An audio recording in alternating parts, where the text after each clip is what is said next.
Hello, beloved listeners, and welcome to Snake People at the Movies, film criticism by people who actually like film. Join us as we dive into movies we love, movies we respect, and movies we wish we could unsee. It's the podcast where we talk about growing up and living queer, nerdy, and depressed online and at the cinema. From the kids who missed podcasting, it's Sneople at the Movies. I'm Helena.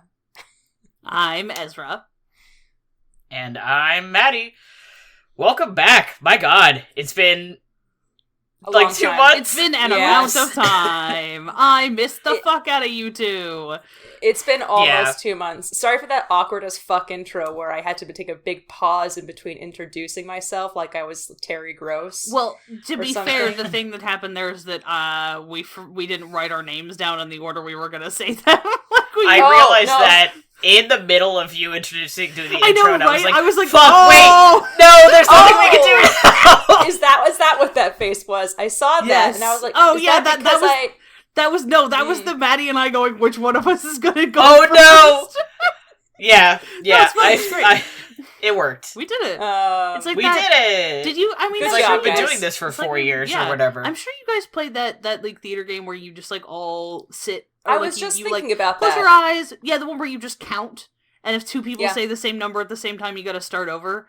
Yeah. One of my high school casts got over 100 once. Wow. That was the one where like all of our stuff was like, that was the Viewpoints one, so we were all just like absolute freak levels of attuned to one another.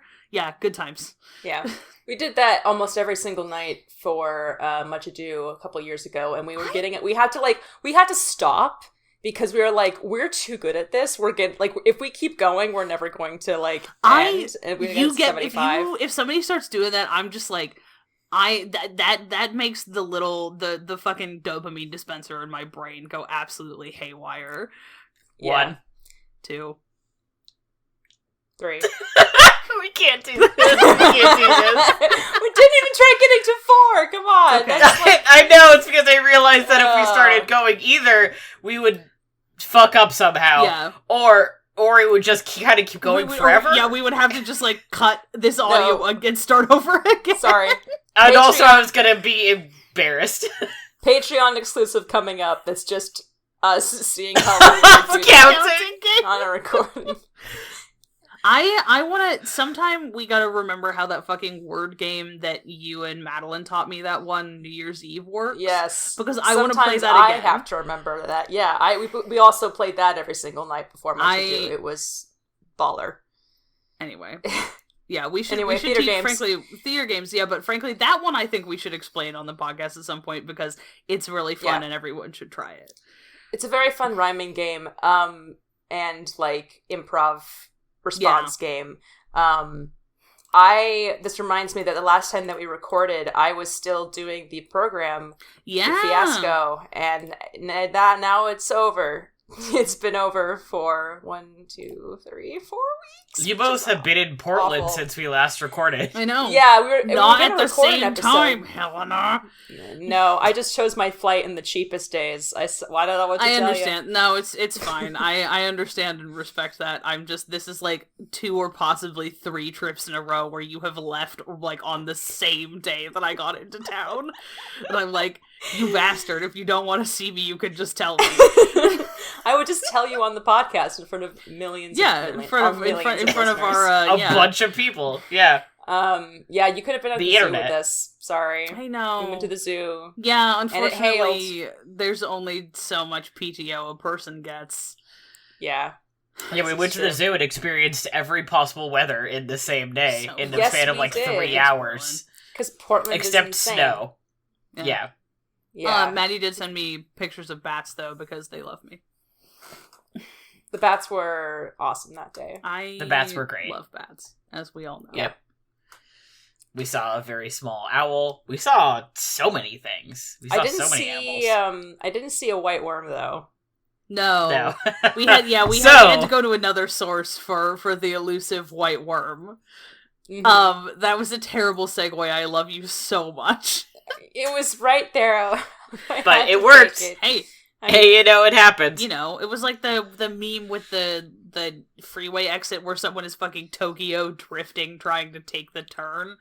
Yeah, that's us attempting to get back onto the fucking podcast topic. Yeah, we're gonna skip what we steeped this week because we're gonna do that next time because we've seen so many things that we're just gonna do a whole episode. We have seen so much that we're just gonna do. Because well, okay, Helena's an overachiever and has seen 30 films. I've seen a lot and also have an absolute burning need to talk about the Elder Scrolls video game franchise.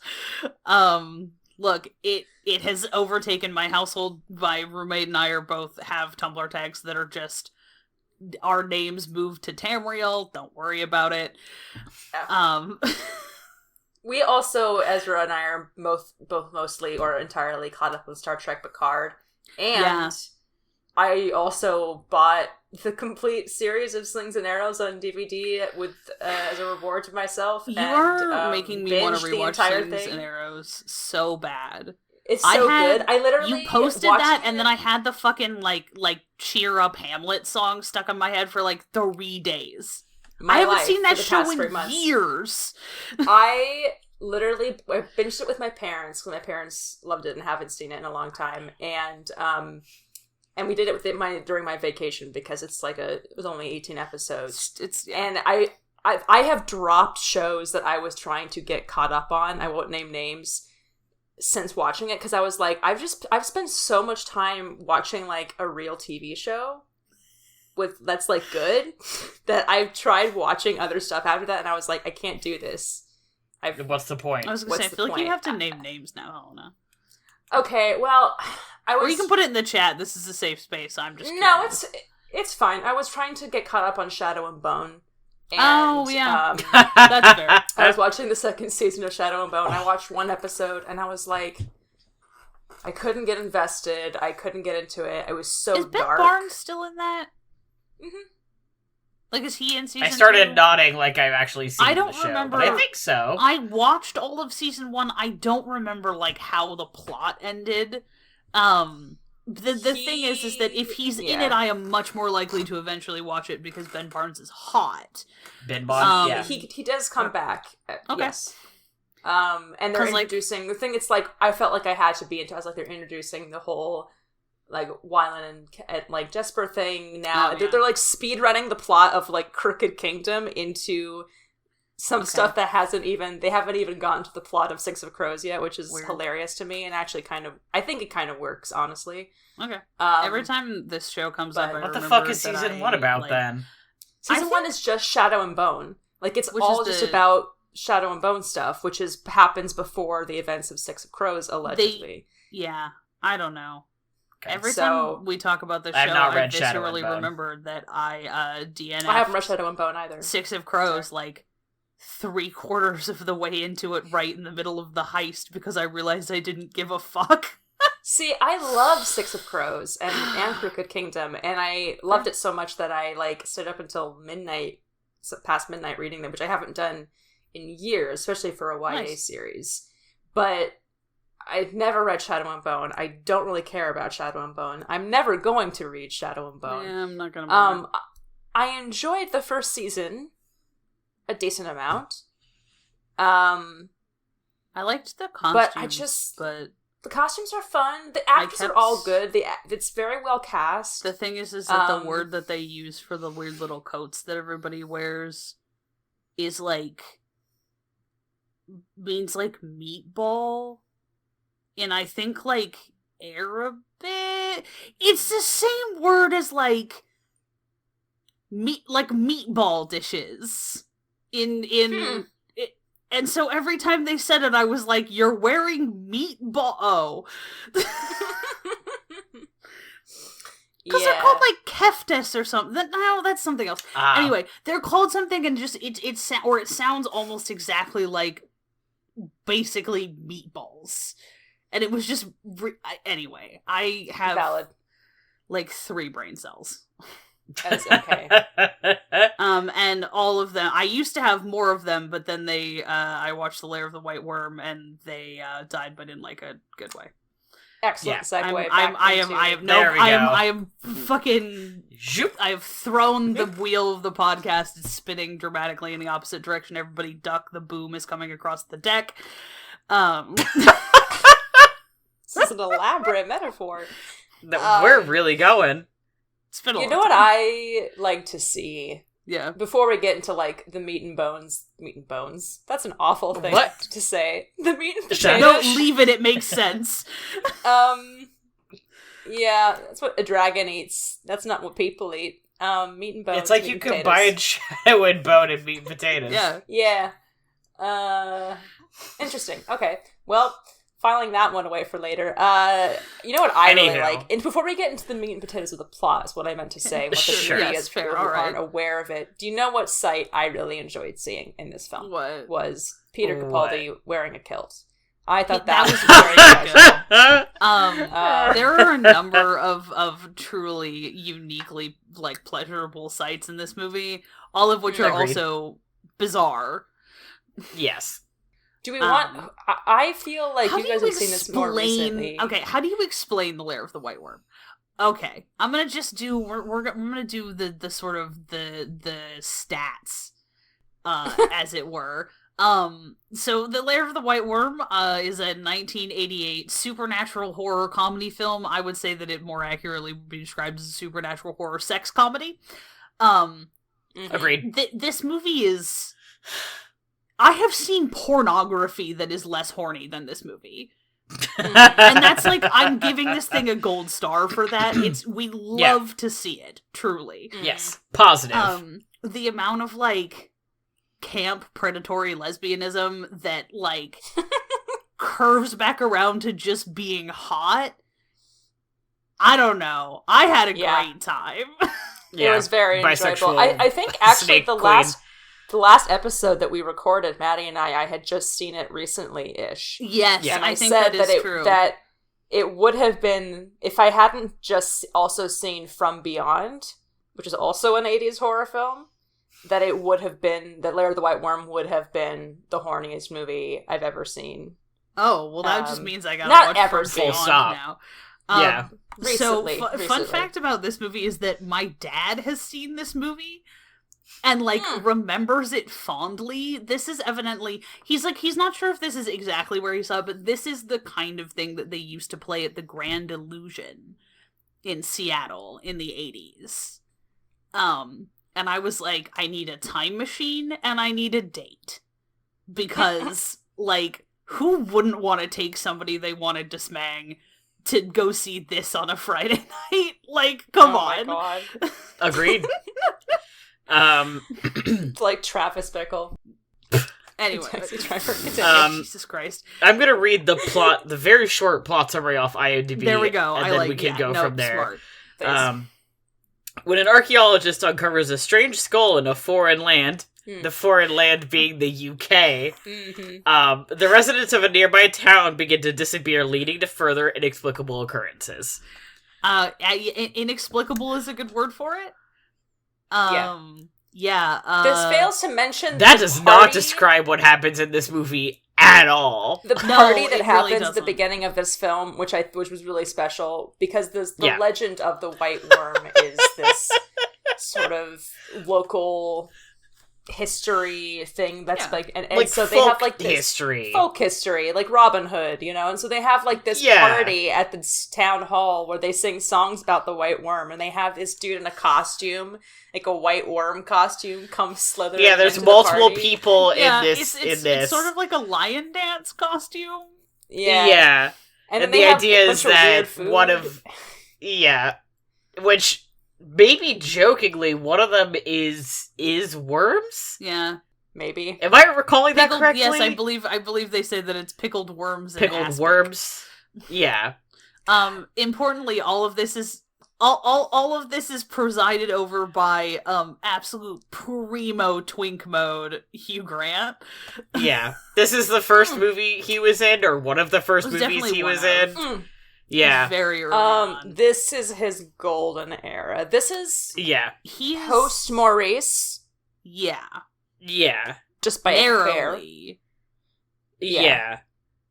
Peter Capaldi is also there. It is also like Peter primo Capaldi young has Peter the Capaldi. Floppiest hair I have ever. He out-floppy hairs Hugh Grant, which is like incredible. Yeah. He's got a huge head of hair on him. It's pretty great.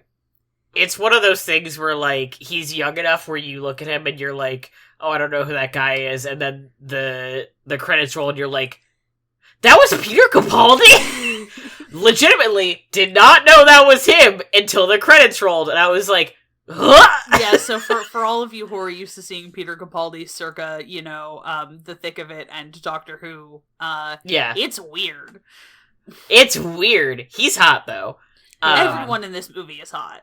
Is so hot. Everyone in this movie is just, like, improbably attractive. Yeah, they are the two biggest names by far. Everybody else is just randos. And I don't know how big of names they would have been back then. No, I think Amanda Donohoe was something...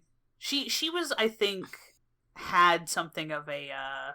oh, fuck, what's the word I'm looking for? Anyway, she had, like, some notoriety. Mm. Okay, fair enough. It sounds like... Hugh Grant was 28, by the way, when this movie came out. Yeah, she won a Golden Globe for being on LA Law. Okay.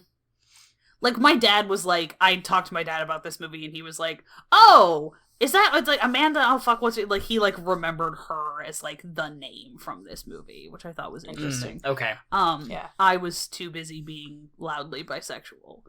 And who does she play? She's the what's her fucking name? I don't know. Madame, Snake Lady. The Snake Queen? Yeah, okay. Snake Queen. Ms. Yeah, that makes sense. She is kind of like the face of this film. Yeah. And what a face. God. She's she on the looks poster. God. She looks like a silent film star. Yeah. Like, Lady agreed. Sylvia Marsh. Lady Sylvia Marsh. Yes. She really does have like silent film star glamour going on. Yeah. Agreed. And intercut with, like predatory lesbian dom stuff going on, which again, hello. And she's got the short hair Yeah. of a silent film star too. Yeah, she's very time out of time. Like I guess Lair of the White Worm was published in 1911. We're set in 1911. It is a short story by Bram Stoker. Yeah. And she's very out of time. Yes. Which makes sense given the some plot, stuff that is yeah. I feel like it's almost like spoiling. I feel like spoiling the plot of this movie doesn't actually matter. It doesn't actually matter. The thing is that there's not. I mean, like, I guess there's some twists. What I really loved about it is snake worshipping snake god worshipping. So Peter Capaldi plays the archaeologist. And he digs this big skull out of the ground. He's staying at this bed and breakfast that is owned by a pair of sisters whose parents went missing years ago. They're orphans, but they're adults now. And he happens to dig up this skull that is, like, fairly large, and he's like, is this a dinosaur? No, that doesn't make any sense. I'm not sure what it is, but this is a really interesting find. And then Hugh Grant plays the Lord of... the local... Which is a whole weird situation anyway, but he is a lord of this town.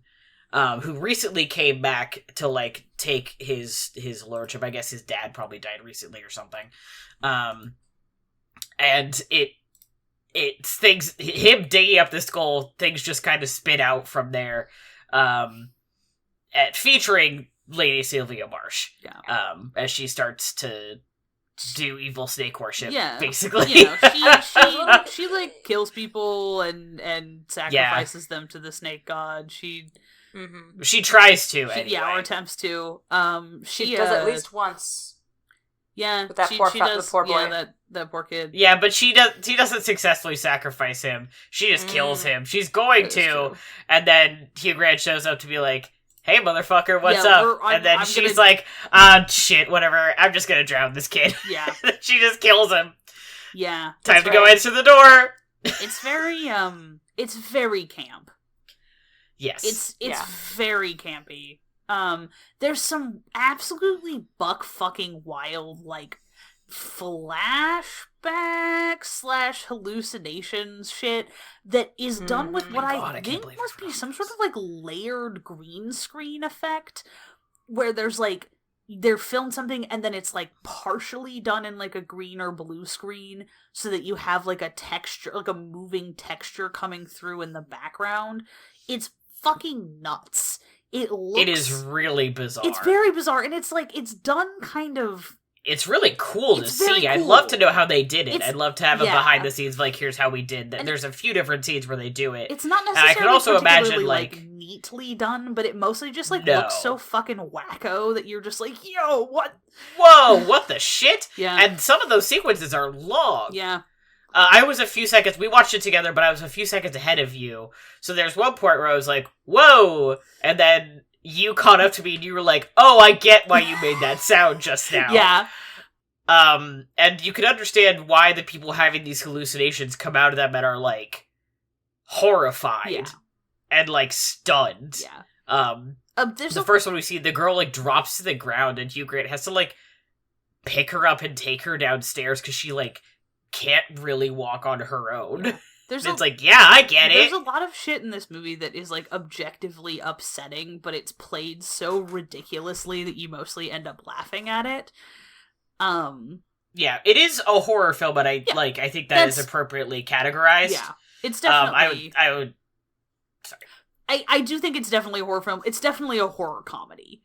Where, like... Yeah, it's... I would still say, like, look it up at your own risk, but also, like... This would be a good one for Does the Dog Die, probably, if case there's, like... Because there's some weird stuff in there that I feel like if you have specific things you would like a warning for, this movie has some just, like, off-the-wall... Stuff that's, like, sufficiently off-the-wall that if it's gonna, like, cause you to have a bad day... like, you're gonna want to know about it in advance because you're not going to be able to, like, predict it. Yeah. I think it's, like, this movie had me just, like, at no point until, like, maybe the end did I was like, I have no idea where the fuck this movie is going with any of this. It's incredible. Absolutely not! This dude has rigged up, like, a sound system on top of his, like, ancestral mansion so he can play a record of snake charming music. Turkish snake charming. Yeah. In order to lure the crucially snake woman out of her home, human woman who has, like, snake characteristics, who just hears this music and then just fucking shimmies her way directly out her front door, and you're like, oh, I wasn't expecting that to work. She commits to the bit. I was just looking up to see if I could find how they did do the hallucinations, and they do indeed use chroma key compositing. Okay. Cool. Where, they have the two images together, like two streams together, and they just kind of, it's that they use it for a lot of stuff, but pretty simple. Yeah. It's 88, like, there's limits to what, and the budget for this movie was 2.5 million. Yeah. And you can tell. Yeah. Ken Russell can do so much with so little. Yeah. Ken, shout out to Ken Russell, a man who straight up won a fucking Academy Award. That's right. And should have won one for this movie. I mean, honestly, I wouldn't be mad about it. No. Amanda Donohoe in this movie is, like, I'm like, her commitment to this role is fucking flawless. Like, and it everybody's, but especially hers. Because hers is so fucking weird. Yeah. Like, she has to her bit is insane. She has to sell all sorts of just truly off-the-wall, bizarre shit. And she is so, I mean, obviously, believable is maybe not the right word for it, because this is, like, supernatural sex horror comedy bullshit. But her commitment to it is just, like, absolutely flawless.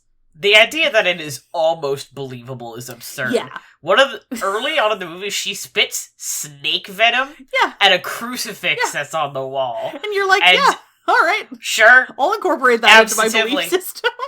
Yeah. Well, I think that was the point where I was like, huh? And then you come to me and you were like, oh, I understand why you just made that sound. Because she spits snake venom at a crucifix. She, like, appears to be a relatively normal, if, like, freaky and this is the first human woman, and then all of a sudden she just, like, fucking snakes out, And you're like... has snake fangs, and you're like, this is the first moment where you understand, like, what's wrong with her. You're like... Because otherwise like she's just like a lady. Or some shit. Yeah. It's insane. Yeah. That's what I love about the movie, because it starts out kind of feeling like that has like the pacing and the feel of like a 70s British sitcom. Yeah. Almost like Last of the Summer Wine sort of situation, and then it turns into this it just like sprinkles these weird like folk horror elements almost into there. You know, you have the like the horror of like, oh, like what are the rich people who own who are all of our landlords or whatever really like doing in those ancestral mansions or whatever, and then the answer is so much more. It's like you're like, oh, I don't know, maybe they're pretending to be like the Illuminati or whatever, and it's like, no, they're worshiping a fucking like pre-Roman pagan snake deity that is real because they gotta kill it with fucking a grenade. There are things that I find harder to believe. Oh, he has resources. He has resources. That's fair. I mean, I also importantly includes the assertion that one can charm snakes with bagpipes. Mm-hmm. To which I say, go off, King. Absolutely. I mean, yeah. Also, this movie is such a good example of like, we have queer coded our villain, and I'm like, yeah, go off, Queen. And I what like me already taking my pants off. You sure did. I'm not mad. No, I can't even be mad. No, it's because and also like it's so. I feel like it's a really good example of where, like, if this was played seriously, you might think, like, nah, that's not great. But that is a bad look. Everything about it is so ridiculous that it mostly, it's playful. And it feels like, we are inviting you to laugh. Like, I don't feel like I'm being invited to, like, laugh at a stereotype. I feel like I'm being laughed with. Which, I don't know if that's, like, intentional, or this movie is just gay as fuck by accident. I really can't tell how much of any of this is intentional. Yeah. I don't know how seriously they're trying to play it. It's really hard to tell, because normally you can tell, right? If something is supposed to be goofy or... But I'm like, I can't tell... This movie is a horny enigma. Yeah, it's fascinating. And then... the fucking end with Peter Capaldi and Hugh Grant is you're like, boys? Fellas. Fellas? Oh, Ken Russell did win an Academy Award. Oh, what? Is he Academy Award nominated? I thought I misread that. He was, yeah. Oh, okay, fine. Well, that's dumb. He should have run an Academy Award. I don't even know what it was for. And he was too weird for the Academy. This is, for the record, the man who fucking directed The Who's Tommy. Like, sure did. Yeah. Rock on. Sure did. That is a film.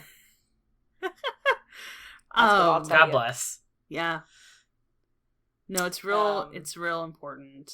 Roger Daltrey is acting in it. It's pretty cool. He's acting. Oh, for the listeners who can't see, I am doing quotation marks. Massive air quotes. I really gotta watch Women in Love. I have to watch everything he's made. I mean, I also, apparently Altered States, my dad was like, oh, you gotta watch Altered States. People used to, like, they would just show that movie periodically, and, like, people would just get high as balls and show up to watch Altered States at the Grand Illusion, and I was like, I need a time machine. Sounds about right. Rock on. Yeah. I need to see that. I need to see The Devils. Yeah. I need to see... We should do like a Ken Russell episode at some point. I need to see Gothic, which is the one that he made about Byron and Shelley and Mary Shelley trapped in together, and it's Natasha Richardson, Gabriel Byrne, and Julian Sands. Whoa. Excuse me? Oh, we have to watch this fucking film. When I finished watching Lair of the White Worm, they're like, "Do you want to watch Gothic next?" And I was like, "Oh, you temptress. Not this time, thank you, but but soon." Soon. Oh, How well that you sounds, know me, That Tubi. sounds, yeah. Damn. Yeah. Think about how else do I describe this movie? I've forgotten how to record our podcast. Absurdist. It's so hard. We so very rarely are just like stick on the topic of one film. Of one film. And having to talk about this insanity ad nauseum and trying to summarize it. It's just so, there's just so much that happens. Yeah. Right? It's not, that movie and it's a tight 90 minutes. 93 minutes. I think I was I figured the 3 minutes is credits. Probably. I think it is 93 minutes long, and I think I was actually out loud cackling for at least 50 of those minutes. Or 60. More. Yeah. Like, you and I were on the phone, and just sitting there, like, cracking up. Either baffled or laughing very hard. Yeah. Like, it was just really incredible. The list of similar films that Letterboxd is providing with me is very funny. Do it. Yeah. I need to hear this. Well, it's just, I'll read off a few that are interesting. This asshole is being really annoying outside my window. I'm sorry. The Wicker Man. The original? And remake. And Fair. Oh, okay. Sure, I'll buy that for $1. Bram Stoker's Oh, Dracula. yeah, the one that he came back from the dead. The one that came back from the dead to produce, yeah. Mm-hmm. Waxwork, which is a movie I haven't seen. What looks like fun, but it's about it's a horror movie about a wax museum. Immediately sandwiched in between Waxwork and the original Fright Night is a little known film called Dracula 2000. Yay! Yeah! Dracula 2000 comes back to haunt the podcast. There's no way that this isn't like they're pulling these because of Bram Stoker. Yeah? I mean, probably. I'm not really sure. Letterboxd uses some kind of like. I'm going to tell you, Dracula 2000 is probably also being pulled because of the Jesus stuff. Yeah, no, fair point. Because the next one is like, another movie where Jesus features heavily. That is true. Satanic Panic, the original American Werewolf in London, Sleepy Hollow. That's fair. That's that is. I would absolutely do a double feature of this and Sleepy Hollow. This and Sleepy Hollow as like a folk. I would do a double feature of this and The Wicker Man. Also true. Like that makes sense to me. What? Yeah, Van Helsing! Our boy. That's my girl! Fucking yeah! Also, I did see Dark Shadow there.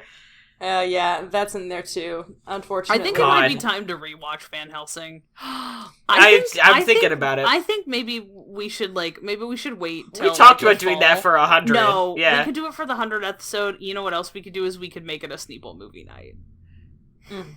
Oh, that's true. I'm just saying, I would love to inflict that on our beloved listeners. Yes, absolutely. For people who are not aware, we're doing a monthly Sneople movie night in the Infinity Break. Yeah, fan we Discord. should have led with that one. Come to the monthly Sneople movie night in the Infinity Break Discord. We were gonna do a double feature this for the first one, then we realized that it was gonna be like 5.5 straight hours of movie. And so we watched Heat and Pitch Black last month, which I had never seen Heat before, so that was delightful. Oh, I'm gonna try and trick everybody into watching Lair of the White the White Worm for this month. I'm like, please God, let me inflict this movie on people. We'll see. What time is this happening usually? I mean, in terms of usually PST, end of the month. Yeah, what time of the day? We've been doing. It depends. Yeah, we're working it out. I think we did 7 PST. Evening. We did like 6 or something for Pitch Black. It has to do with. I mean, I get off of work late, unfortunately. Well, and the fact your boy doesn't usually get the home majority from work until 9. But if we do it like on a weekend or something, we can do it earlier. Yeah, absolutely. So it just kind of depends. The majority of you have, being based in the West Coast, that makes sense. But if you wanted to come to one, yeah, I wasn't able to join for the last one, but well, we should do it on a weekend so you can also come. Yeah. Well, I don't know what my weekend is yet, so that's true.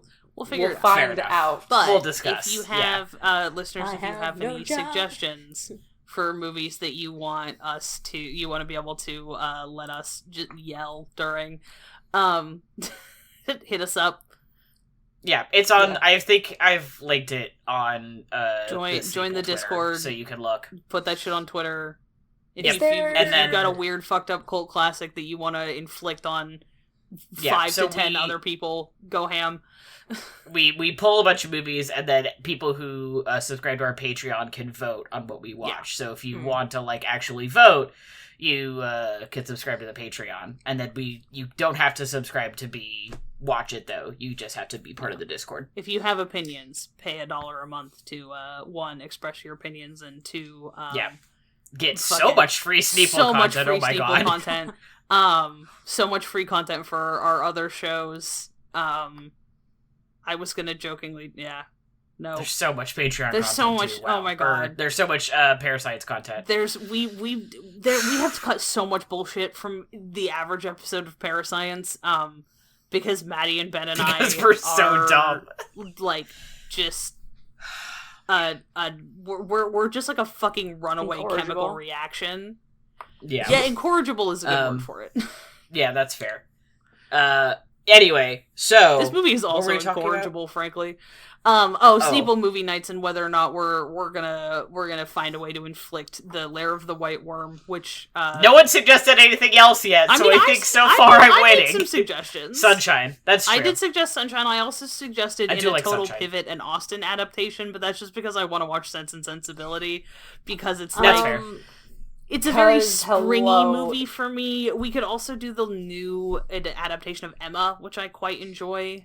We can just because do I want Merchant Ivory, or not Merchant Ivory. We could do, we could do Merchant Ivory movies. Anyway, like early '90s, like late '80s, like I film need to adaptations. Watch A Room with a View. That's what I was thinking. I was like, Sense and Sensibility, Room with a View, Maurice, Howard's End. No, they should. Just thinking put all those in the Discord too. Yeah. There's something about like, maybe we'll wait till like May. I could do with watching There's Maurice something again. that's like springy about Austen adaptations for me. I really don't know Agreed. why. No, I get it. I mean, and every season is Matthew McFadden's season. This is true. Every season is Matthew McFadden's season. Especially I rewatched hearing that about Pride and Succession. Prejudice fairly recently, so that is relevant. I love me, a person who is never going to be able to watch Succession because just looking at gift sets of it makes my secondhand embarrassment problem want to die. To all you Succession heads out there, congratulations or I'm sorry. No, it's good. I'm in pain. I'm very happy. Yeah. Okay. In that case, congratulations and I'm sorry. And I'm sorry. Yeah. Happy on one hand, but Anyway, we won't get too far into it because I don't want to spoil anybody. I really want to read the story that Lair of the White Worm is based on. I wonder if I can. I'm sure that shit must be in the public domain. I'm sure I can find it somewhere on the Probably. internet. If not, you might be able to get it like from the library or something. I read an unsourced IMDb trivia while I was trying to find out how those special effects were done. That said, Ken Russell intended this film to be filmed in the mindset as a tribute to Oscar Wilde or something. And I was like, hey man, what does that mean? I mean, and just when you said like public domain, my mind started thinking about all of the like this essay that I came across, like exploring. What is the name of that site that has, like, for college students, that has all, like, the, theses and essays that you can read for free? I can't remember the name of it. Oh, me neither. You know what I mean. Yeah.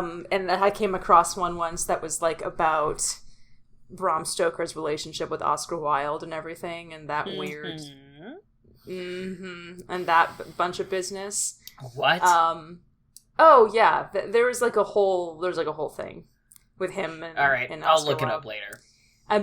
Someone wrote an essay about it, and I'm like kicking myself that I lost the link to that. But there was a thing going on, so I was like, this was kind of what he had in mind. Also, what in this movie, besides it, being very gay, obviously says to you, this is my tribute to Oscar Wilde. But I'm not complaining. I don't know. If that's what he says. I would say that there are some very pleasurably catty. I'm really specifically thinking of when Hugh Grant's character goes over to the house and the two of them are just like, where you can't tell if he like knows what is up or if like he's It's odd. There's a lot, but they both fall into almost a parody of a very specific comedy of manners thing where you don't know who knows what about who, but you do know that they're both like they both are reading from a very like class specific script here. And they both know that they're reading from a script here. So there's a lot of sort of like, they're sort of winking aggressively at one another. It's very fun. I would say that's the sort of like... Yeah. Yeah. I see what you're saying. I would say that the intersection of like camp and like class issues somehow is the Oscar Wilde Speaking of class issues... I want the plot of this movie to happen to the characters of Downton Abbey. I just think that Downton Abbey never had a Halloween special. But, like, you know, I feel like a lot of mileage could be got out of that. Don't you think? You are a mad Halloween genius. special. It's already insane enough as it is. You drop Thomas Barrow into that mix, shit's gonna get a whole lot wilder. Thomas Barrow becomes the only person who is immune to the Snakewoman's charms because he's just so gay. So What's gay. happening? But he's like, no, I'm still gonna help you out anyway because I day. love being evil. He has the choice of saving everybody because he's the only buddy who can like defeat her. Yeah, and just fucking and off. he's like, no. Oh, no, I feel like Thomas Barrow absolutely goes, I don't know, I think you should induct me into the gay snake worship cult. Season 1, Thomas, perhaps. Okay, fair. I don't know how long that show ran. I don't know. The only form of Downton Abbey media that I have ever interacted with ever is, like, one specific novel-length AU fanfiction that is mostly about the trenches of World War I. I am who I am. Yes, you are. Maddie and I saw the Downton Abbey movie in theaters. God, I forgot about that. Why? I'm not sure why. I also desperately want everyone who's a Downton Abbey fan to watch Blow Dry specifically because the fucking guy who's the dad, what's his fucking name? Hugh Bonneville? Yeah, Hugh Bonneville is in that movie as Bill Nighy's absolutely, like, perpetually animal print flaming parenthetical affectionate assistant. Mm-hmm. And then you just, like, look at him and you're like, I recognize those eye sockets. Oh, fuck. That's Hugh Bonneville. So specific. He's also the dad in Paddington as well. He is. Oh, he is. I need to rewatch Paddington 2 because somebody asserted that the D&D movie has the same structure as Paddington. Same structure as Paddington. Yeah. We'll talk about the D&D movie next time around. Next time. I mean, that just means that it has incredibly good setup and payoff written in the script. I mean, also that Hugh Grant is hot. And that Hugh Grant is hot. Dude, Silver Fox Hugh Grant really doing it for me, I have to say. Oh my god. Agreed. True. Like, oh my god. Nope, I'll get on this podcast and say that out loud. Yeah. I mean, who are we, if not... It's true. I was very excited, listeners, over my vacation because I visited my grandfather. And this was something previously known to me, but I'm starting to do an inventory of all the VHS tapes that my 96-year-old grandfather has.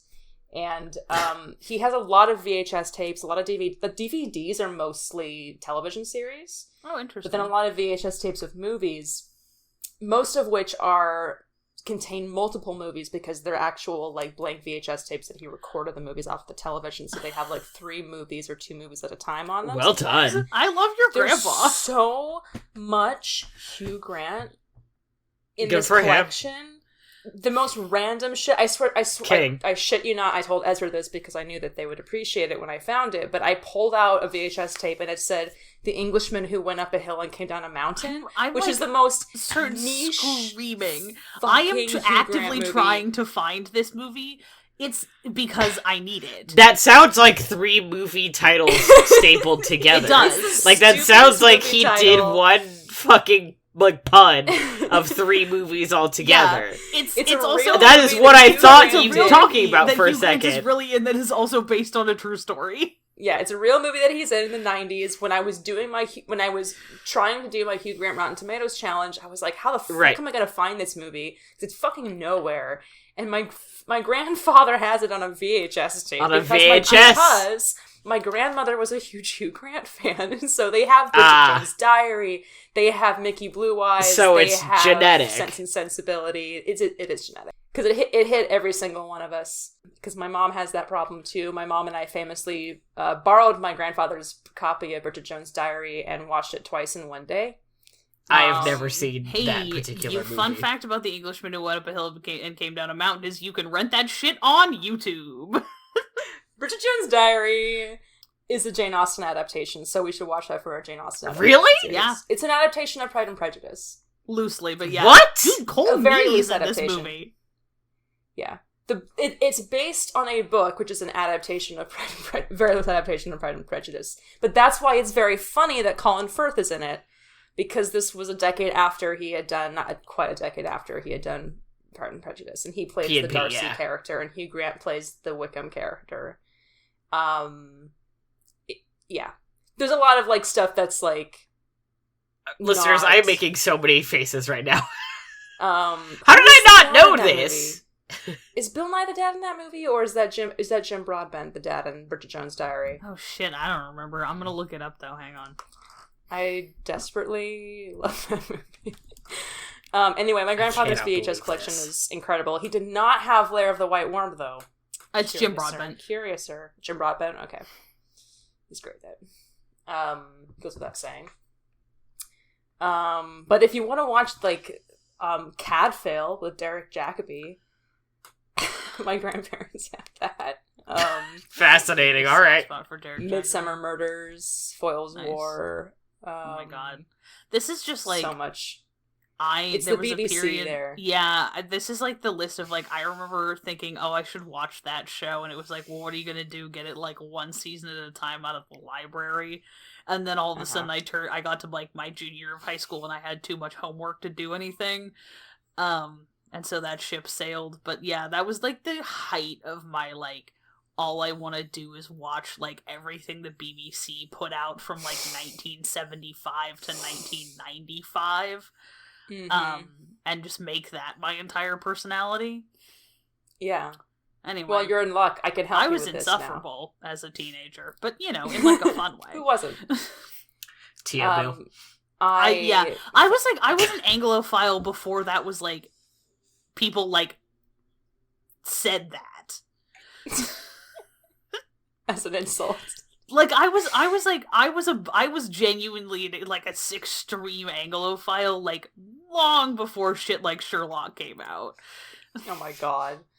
And even then, I was bootlegging that shit, like, right when it came out, because I was a giant dork. In college, one of the many things that I acquired in special ways was the Granada television adaptation of Sherlock Holmes. Because that is the comfiest. I need to see how easy it is to get Granada Holmes on DVD. I don't think it's that hard. Like, I don't think so either, but I don't know. I don't know. I think maybe that might be a check on, like, used, like on eBay or something, because eBay. I was like, we're digging around. A handful, but I haven't sat down and watched all of them, and I was like, Jeremy. They're really good. I used to watch that with my family. Oh. I had something to say about my grandfather's VHS collection, but it's gone. Anyway, I'm inventorying. My grandfather's VHS collection sounds like a memoir title.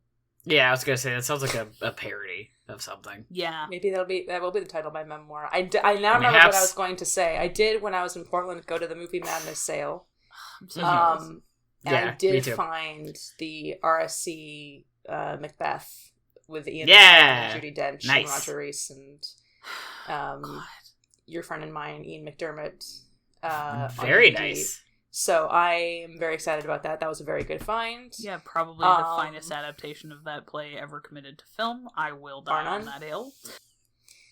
Yeah, I mean, you keep in the Malcolm scene, and you already one leg up over almost every single Macbeth adaptation. It's so short. You don't need to cut things. I don't Sorry. understand. I will die on that hill. as I have said on this show before. Also, if you have never seen, not to wander away from the topic yet again, if you've never seen that adaptation, watch it, because if you've never seen Ian McKellen produce flop sweat as like a fucking acting choice, you're just like, I remember seeing that for the first time and being like, just like, I didn't know that anybody could do that. That's fucking unhinged. Yeah. I want to watch the Trevor and Macbeth again. I don't think I've technically seen it. We did watch scenes from it in our sophomore English class. I don't know but I don't think I've sat down and watched the whole bitch. It's good. We had to watch some god-awful adaptation, like actual film adaptation from. It was really bad. Which one? Because Jamie and I watched the Australian adaptation that was a modern adaptation. No, it's like a Elizabethan period one. Okay. Modern the one that we watched, the witches were schoolgirls. They were sexy schoolgirls, and they fucked in the graveyard, and they were gangsters. Each other? It was like, what's happening? Yeah, it was like an orgy in a graveyard, and we were like, cool. It was 2007. Alright, whatever. It was probably just the most recent, the first Macbeth adaptation. Oh no, it's the Polanski one. The one that you watched? Oh, the one that was bad? The one that we had to fucking watch in. Which dude, I don't know why anybody thought that was a good idea, but I mean, also this is the same school where they put on the Franco Zeffirelli Romeo and Juliet, and then the teacher had to stand in front of the television when there were titties on screen.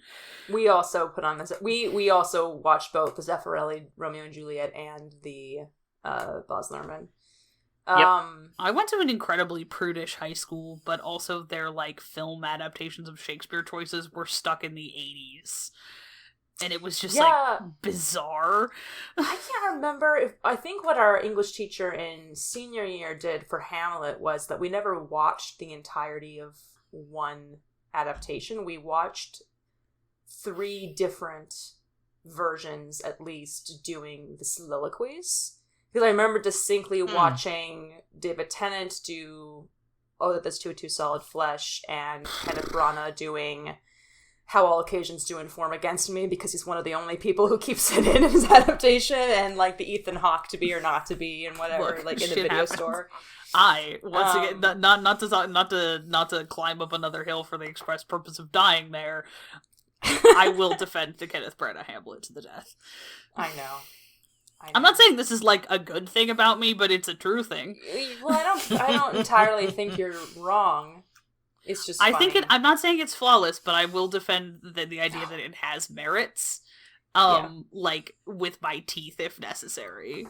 He does know, this is entirely, completely and totally and 100% off topic. He does know how to cut when he needs to. It's not like he doesn't know how to cut Shakespeare. And I know this because I've seen his Henry V more times than is probably most human beings.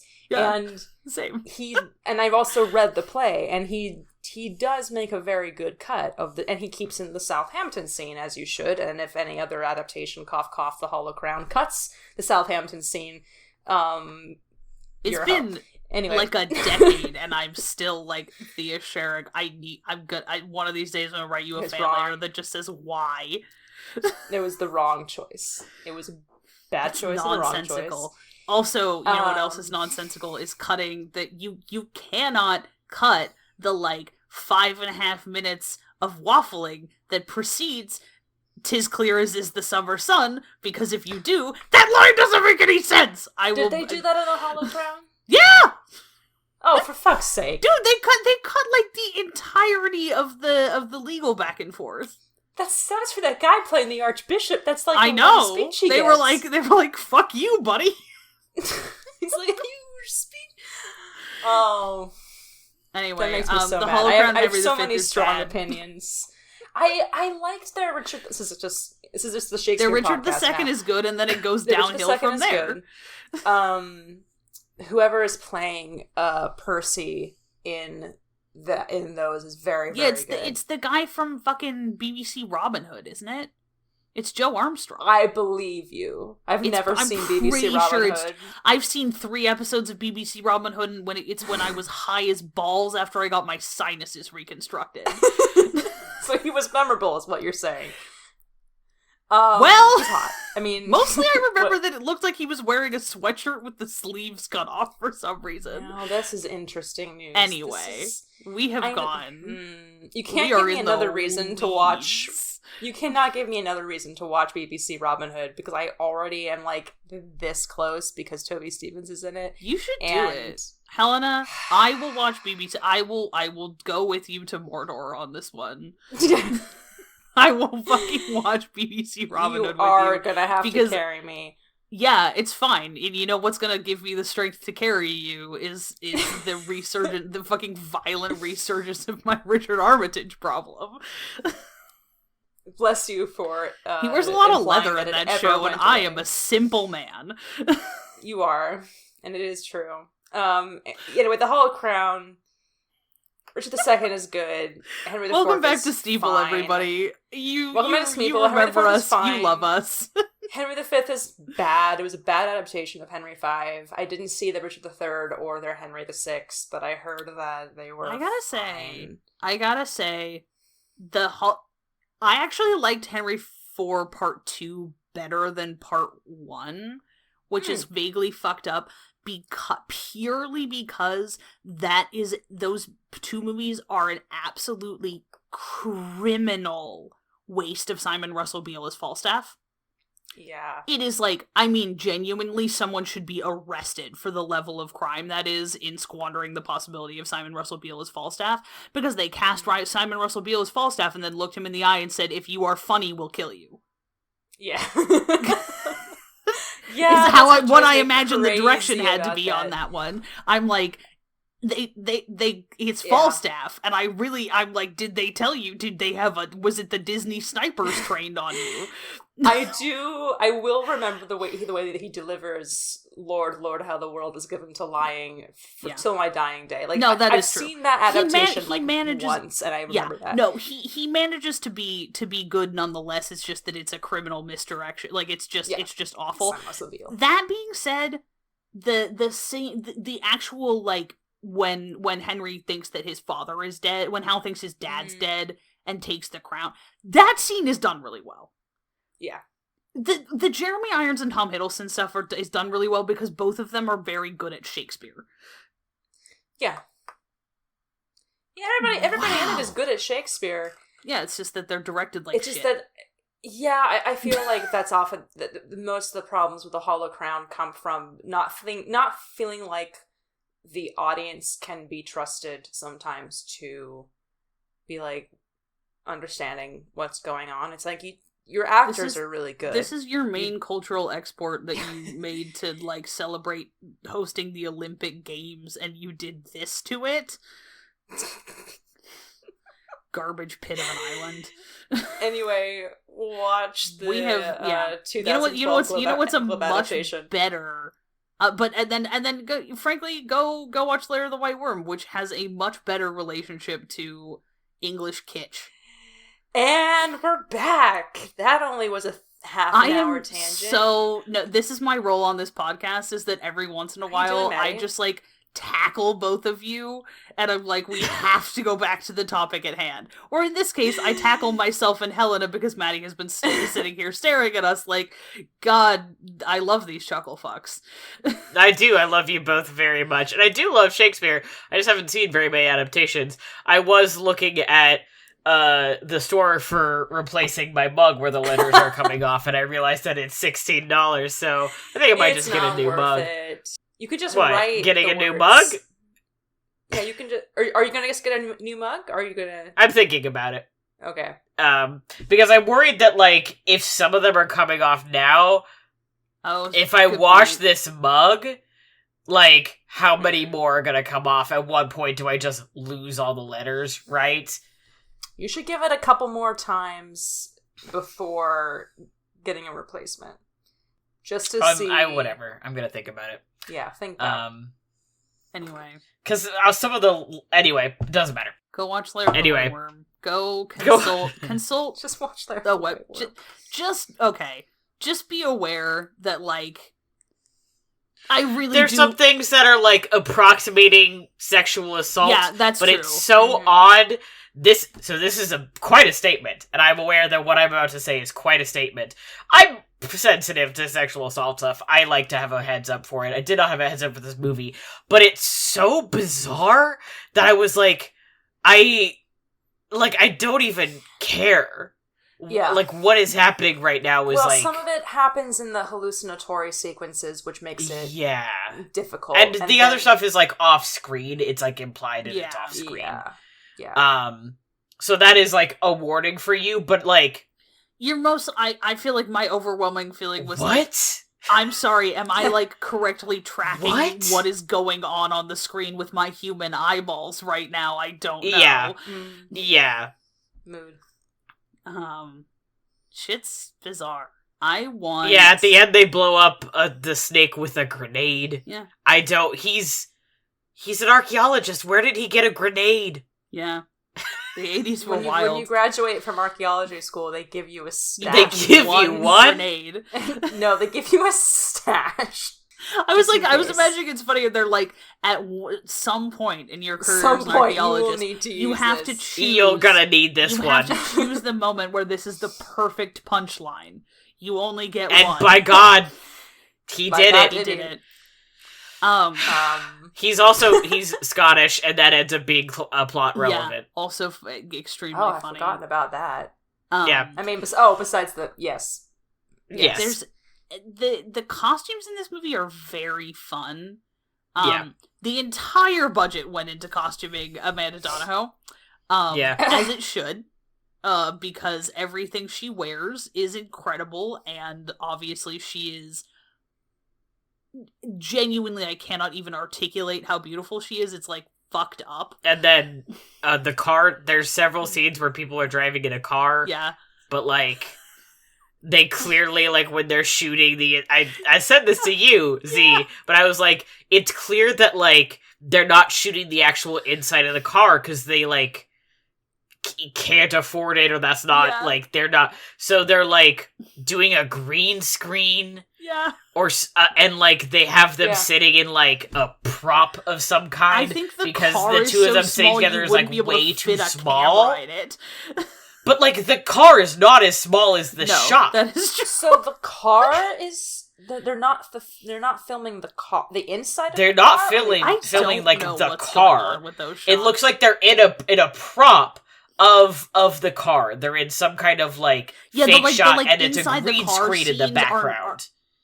Or, like, not in the actual vehicle. They're not for the outside of the car. Yeah. Oh, right. Because that's, like, I was thinking, like, that's an old technique where they would just kind of, like, have different stuff, but I forgot. Right. But, like, it's one of those things where they didn't make the prop to be, like, an appropriate size for the car they're driving, because the people are, like, overlapping, almost. They're so close together. They were like, okay, for dramatic effect, this car is gonna be like a kissing booth. Basically. Like, and then there's also... This car is small, but it's not that small. No. And also, like, I forgot to mention this earlier, but I am thinking about Hugh Grant has a dream at one point where it's him and Snake Lady in the plane? Like, they're in a plane? Oh my god, I forgot about the plane dream. Like, they're just in and a one plane. of the sisters is his girlfriend, and she's also there. And like he's just in a plane.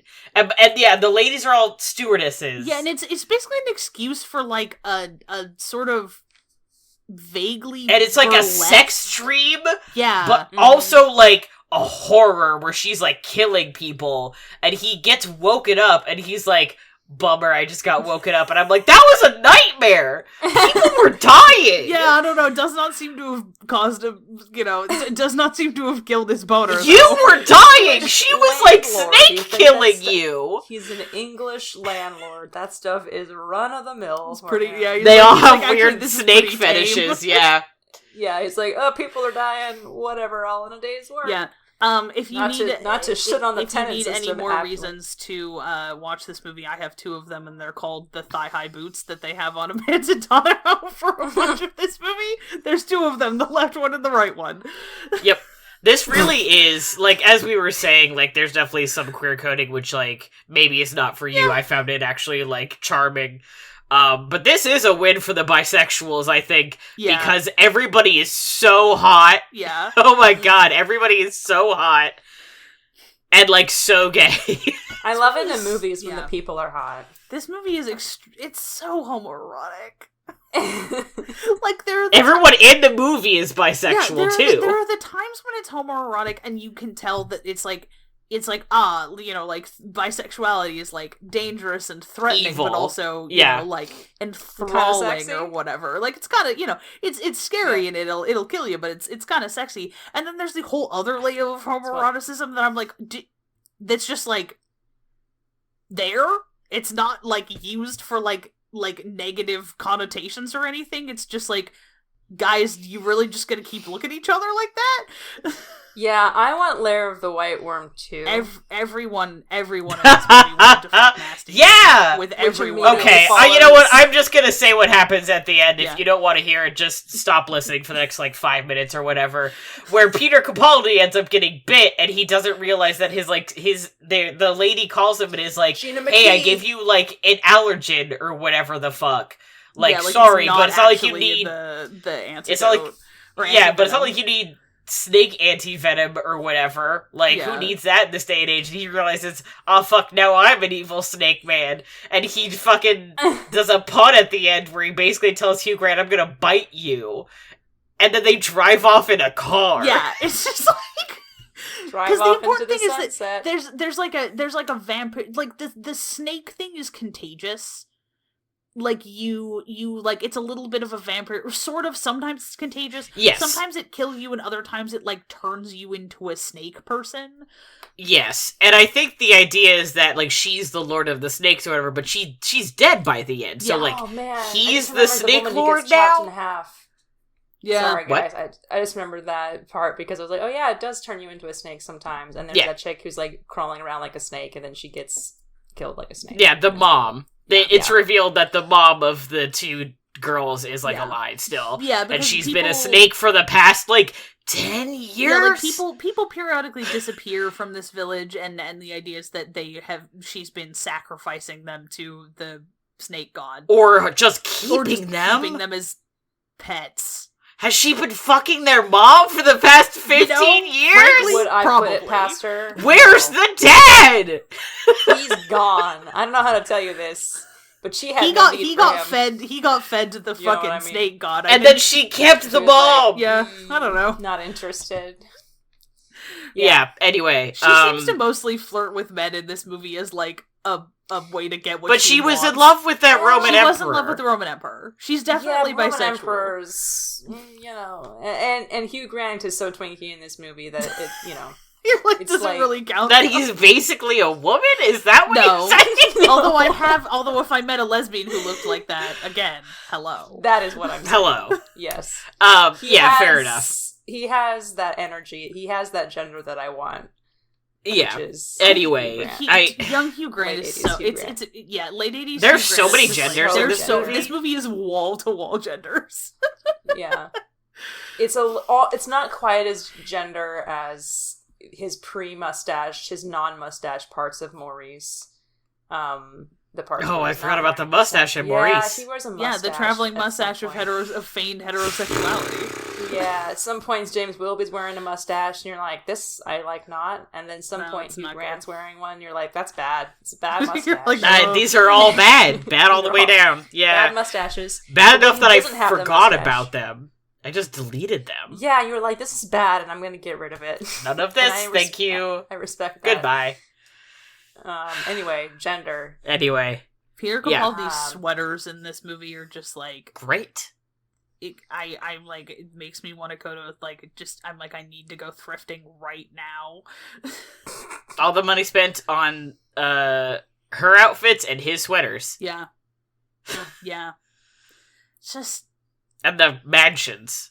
Why did I say it like that? But the mansions, the fancy houses, the movies. Hey, remember the Dracula?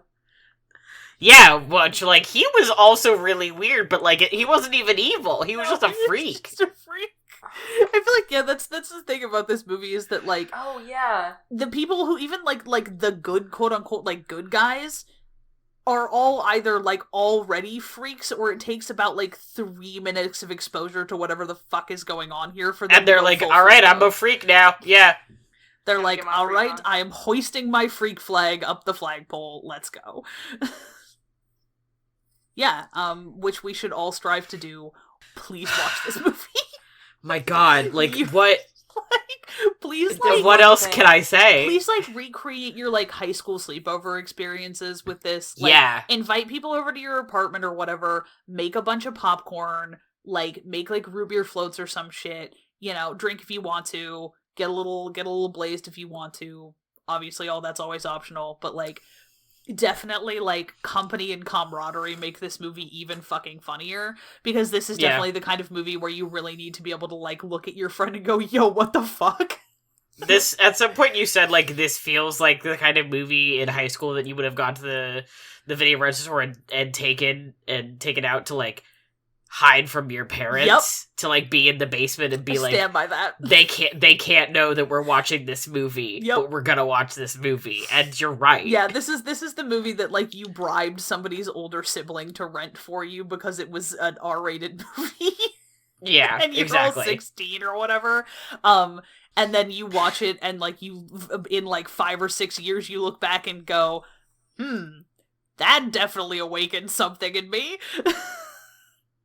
I don't have this experience. But Sorry, I watched watch Labyrinth this past weekend, and I have been thinking about the endless sexual awakenings related to Labyrinth jokes. Yeah. I watched that a lot. I checked that movie out from the video store a lot when I was a kid. Including not as a teenager, as a child. As an impressionable child. Well, I didn't see that movie till I was an adult, which worked out fine. Yeah. Yeah. I was gonna say, I never had the experience of having to hide videotapes from my parents, although I did infamously watch Interview with the Vampire at a sleepover when I was 10. And then I told my dad about it casually, because I'm thinking, like, no big deal. And he was like, you did what?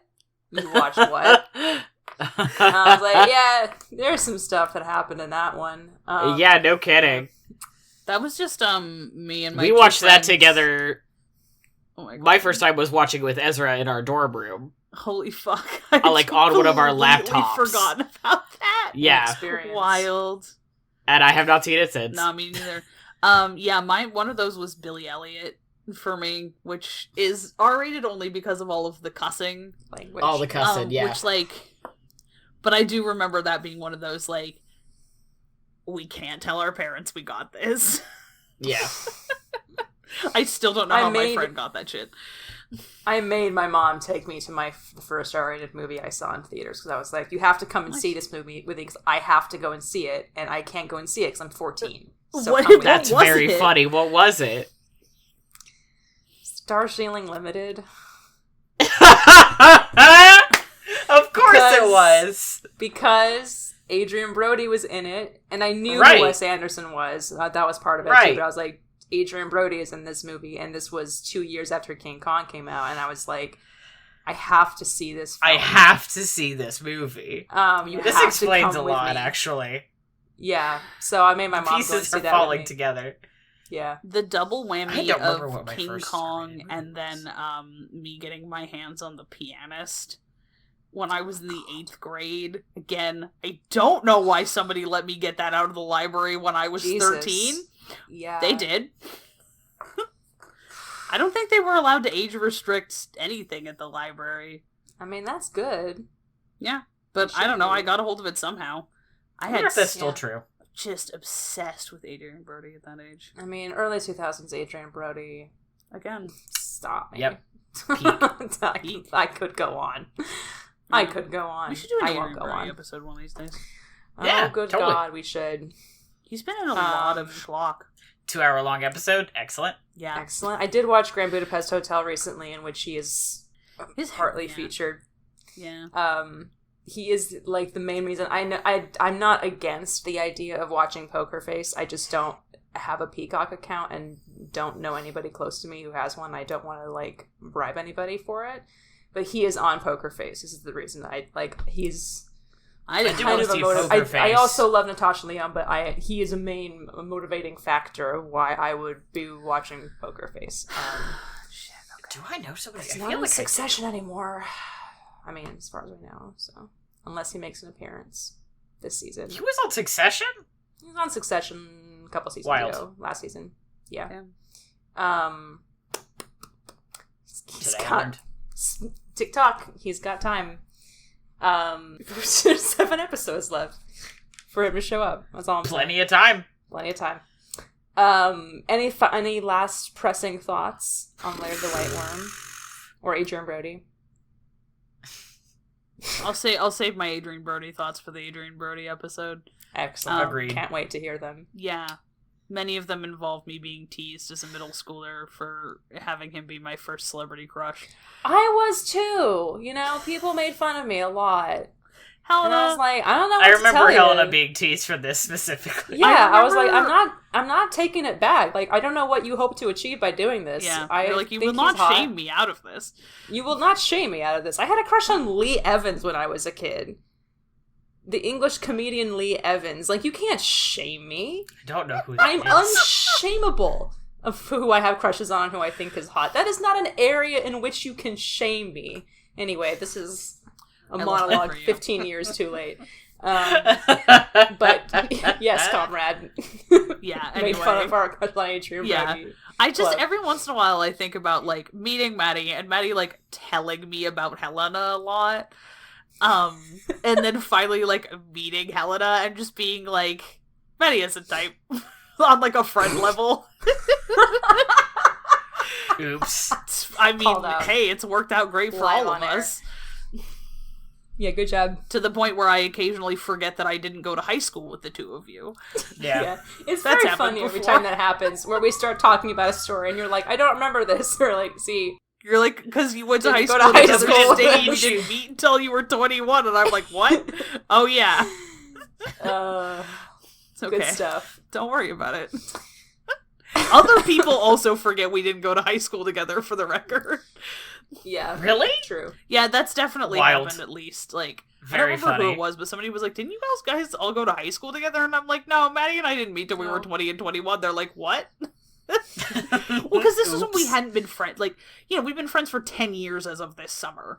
But, like, this was when we had not been friends that long. It's just that we went from, like, the stranger sharing my dorm room to, like, ride or die in about 3.5 weeks. Yeah.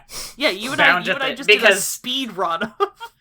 Yeah, I watched the final episode. I was like, hey, I'm gonna watch TV, and I don't remember if I said I'm gonna watch the finale of Hannibal, because that was season 1 of Hannibal. Yeah. I think I did, and you were like, oh, I watched that the other day, let me know what you think. And I got to the part where he, like, spits out an ear, and you were like, yeah, man, no shit, right? And then that was kind of it from there. That was the beginning of the end. It was that and that production of Merchant of Venice that we saw in the park. Oh, right! We were both just, like, we were sitting, like, right at the very, very front. Right and, at like, the front. losing our shit. Yeah. What was happening in this production of Merchant of Venice? It was just good. It was just really well done. Okay, good.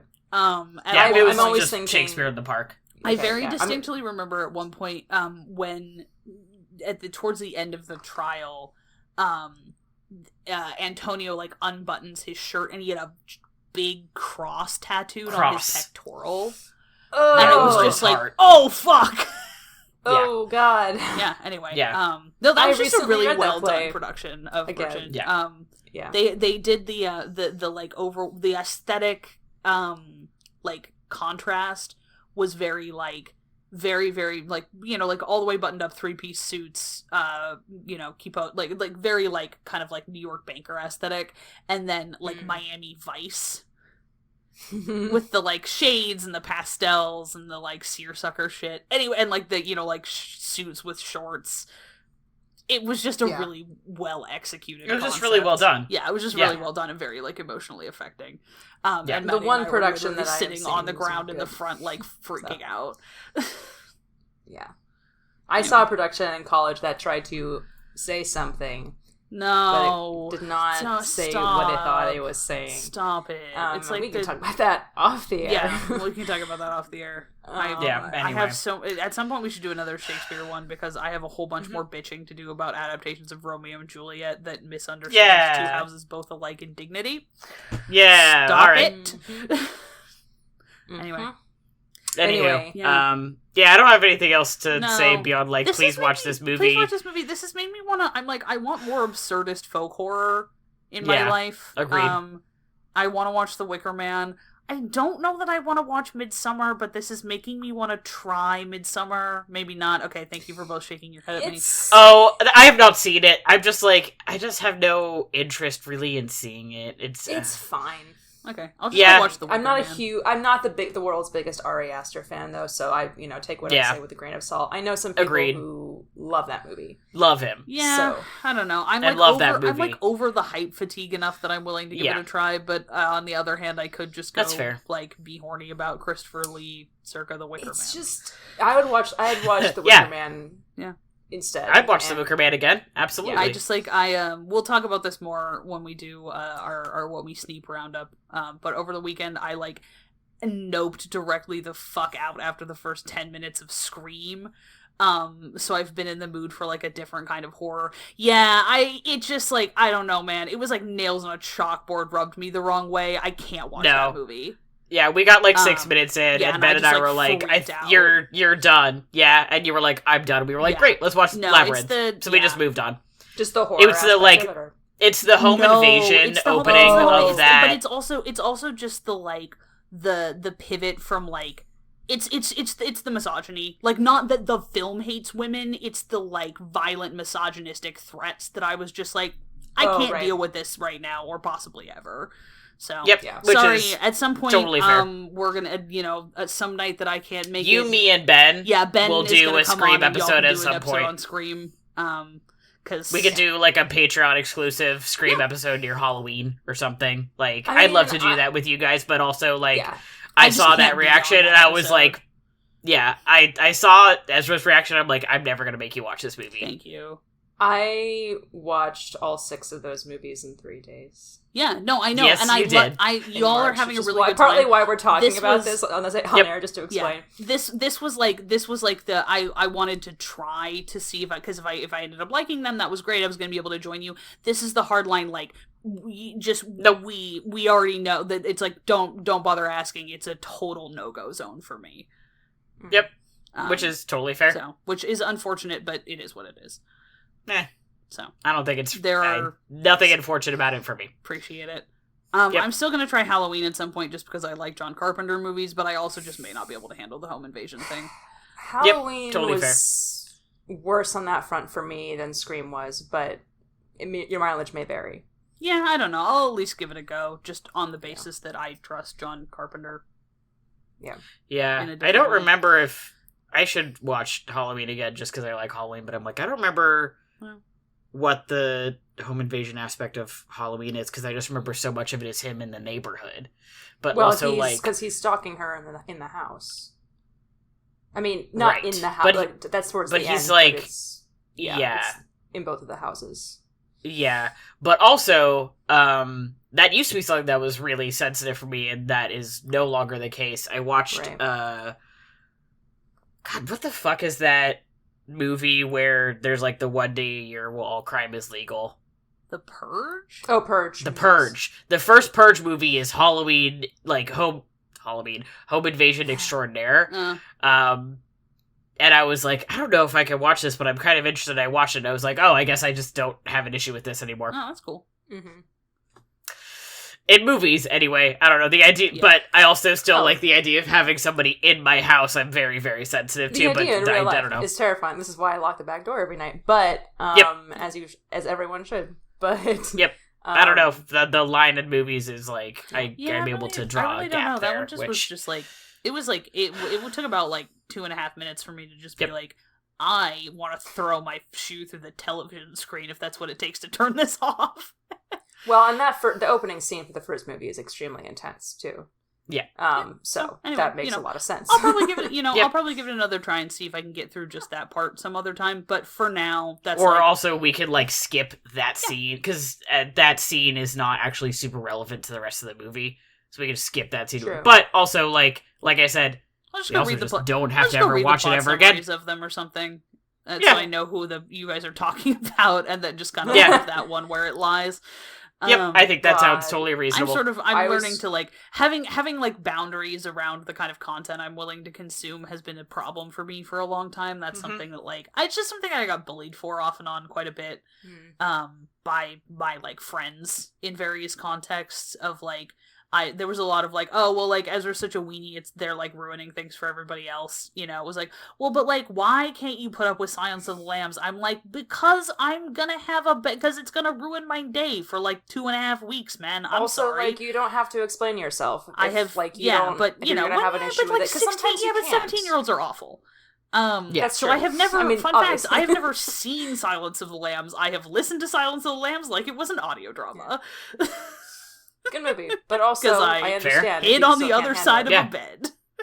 Yeah, that's one of those ones where like I could definitely tolerate it now, but at the time I was like, I know for a fact that this is going to give me nightmares, and I am old enough to know that that's something that, like that. I'm old enough to have that be something I can just say no thanks to, and not have to put up with it because I don't enjoy having nightmares. Yeah. And that's less bad now. Now it seems to mostly be dependent on how many antihistamines I take.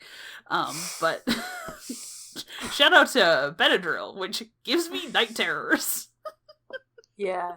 Anyway. I seem to have nightmares irrespective of whether or not I've watched, like, Porco Rosso or something else. So it's just like, sometimes they can just really, like, get me. And it's one of those things where, like, I am learning to just, like, be an adult and say, like, no thanks. Yeah. And which, good for you. That's just hard. Yeah, well, and also, like, I'm friends with people who will respect that now. So, thank you. Yeah. It's not a big deal. You are totally A-okay. But if you can find a group of people who are on board with it, you should absolutely, categorically, definitely recreate the 16-year-olds at a sleepover experience and watch Lair of the White Worm. Yes. All that's to say also that you did not have an issue with this movie. Yeah, I know, right? Even though there are horror aspects, I don't know. They're like goofy. It's so patchwork for me because then, like, I loved Prince of Darkness, single scariest movie I've ever sat through in my entire life. Obsessed with it. Yeah. Or like we watched Hannibal, you know what which is like nasty. Hannibal's really nasty. The thing for me has always been like the same reason that I like horror that's set in space. Like is because when my brain goes, oh, but what if that happened to us? I say, well, I will simply not go to space. There are things that are like, or if something is sufficiently fantastical in concept, I would simply just not go to England in the 80s. I would simply not go to England in the 80s. But also, like, I can pull the magic's not real card. Or ghosts aren't real. Or whereas something that turns out to be, like, your boyfriend has put on a mask and is, like, stalking through the neighborhood, like, killing people, is, like, a thing that, like, I can't pull a card that says that can't happen to me. So, I don't know. Yeah. That might have to be what it is. That's fair. I don't know. Once again, this becomes the Meditating on Horror podcast. I'm always thinking we like about what we like. Horror's having its moment where we're simply following the fucking zeitgeist or whatever. Before we go, I'm still thinking about Scream, and like I was so in Scream mode that one week that I binged them that I actually tried revisiting the Scary Movies. Scary Movie 2, and Scary Movie 3, which were on HBO Max, which the first one being a parody of Scream. Let me tell you, talk about movies I could not finish. I got 25 minutes in because they were bad. And that was another thing of having my limit when it comes to offensive comedy. I was like, I got about half hour in, I want to say, to the first one, which is just like almost a beat for beat parody of Scream before it turns into a beat for beat parody of I Know What You Did Last Summer. And I was like, I don't know how, I've sat through, I don't know how many transphobic, homophobic jokes, misogynist jokes. Yeah, they really are. a product of their time. Yeah, and then I got to one joke in particular, and I was like, this joke right here, this is actually where I'm going to say goodbye to you. And then I tried doing the second one, and that took less time. And then the third one, I was just bored and decided to watch Signs. So that was my day. Nice. Because the third one starts as a parody of Signs. I'm just like, I've never actually seen You're Signs. like, hang on, I could movie, watch so a better watch movie. Signs. Yeah, I could just watch Signs. Yeah, I've talked about this with the best one of the trilogy, but sorry. Oh, you're fine. I was gonna say, I've talked about this with Ben before, I think on Chaos and Stereo, but one of the worst things a movie, and he pulled this from somewhere, I don't remember where, but like one of the worst things a movie could do is make you think of something else you could be watching and would rather be watching. Yeah.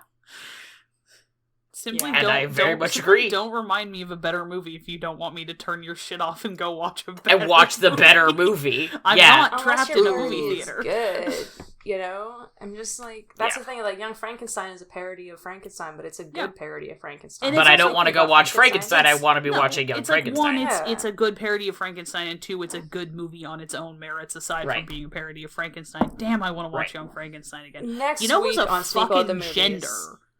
Is Gene Wilder, young Gene Wilder. Next week on Sneople of the Movies, I will get into why I hate the scary movies so much, and like why I think they're. I mean, I don't have to convince anybody that they're bad. No, but I want to explain why I think that they're bad. The nice thing about having our own movie podcast is every once in a while you just need to rant about why something sucks, and we're the masters of our own destiny here. Y'all are the ones who clicked play on this. Presumably, hopefully you're still here. Hi, we missed you a lot. Hi. Hopefully you missed our particular brand of eclectic bullshit. But yeah, no, I'm looking forward to you climbing on that soapbox, Helen. I love it. I love listening to my friends on a soapbox. Excited to do the What We Sneep 2-parter, presumably, because it's been so long and there's so much we've talked about. There's going to be so much shit. 30 films.